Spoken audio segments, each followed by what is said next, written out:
Hello, Heidi here. Welcome back to Client Stories with DNAngels. I have some really neat information that I don't think a lot of people know about that is in regards to the California Birth Index. You're going to want to stay tuned to hear about that.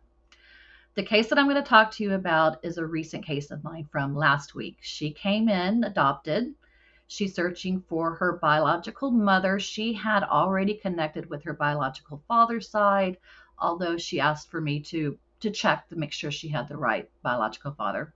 She did, which is really cool because she had already connected with her half siblings on her father's side, and they had forged an incredible bond. So she was really glad to hear that. So back to the mother side.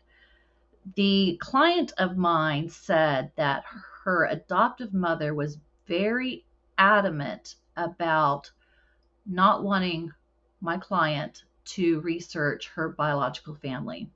For some reason, she felt very insecure about her doing so. I remember my client even said that after the private adoption paperwork was signed, that the adoptive mother said that they had to meet in the desert in California to do the exchange. Well, this is 1953, so this is a while back.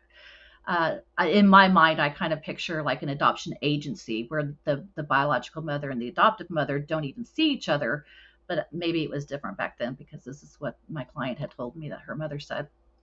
Her adoptive mother also destroyed all of the adoption paperwork, making it even more difficult for my client to be able to find her biological truth.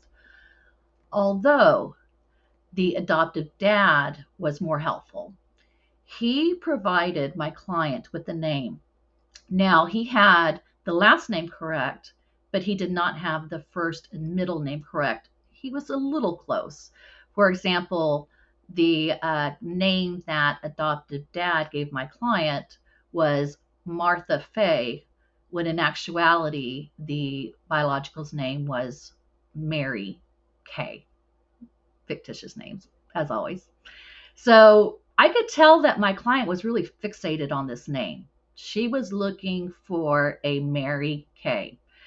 And so I get the DNA over and I'm working out the tree and I see the grandparent lines pretty easily. And the grandparents had one daughter, and it was that other close name. And I had a light bulb moment go off. I could easily tell my client just based on DNA who her biological mother was because it was clear. But I remembered that I have a friend. Now I call her a friend. She's an internet friend that happens to be in our Search Angel not our organization, but our community. And she has the same passionate mission about everyone has the right to know their biological truth. So every once in a while, if I do have a really difficult case where the mom side isn't coming clearly, I will reach out to her. What she has her hands on is the original California birth index. How it was explained to me. Now, there's a part of this I'm not real sure about, but this is how it was explained to me. So my friend got her hands on the original birth index because she knows someone that made a copy of it. Now, if she made that copy through a data breach, I don't know if how she was able to make a copy of it, but she did. And in turn, she made 5 other copies of the California birth index. Those 5 were all bought. But my friend got the original first copy. California figured out what happened and they closed it down. So you're no longer able to try and make a copy of that original birth index. This is all on microfiche. So I reached out to my friend and I gave her the amended birth certificate information, and she's able to do a reverse search, and she was able to give me the client's biological mother's name. Now, this is for years 1949 through 1991. The birth biological father's name isn't always listed. I think in the earlier years, they will list the first and last names, and then I think it went to initials. But there are very many, and it's much more common that the biological mother didn't provide a name for the father. That's what they were encouraged to do back then.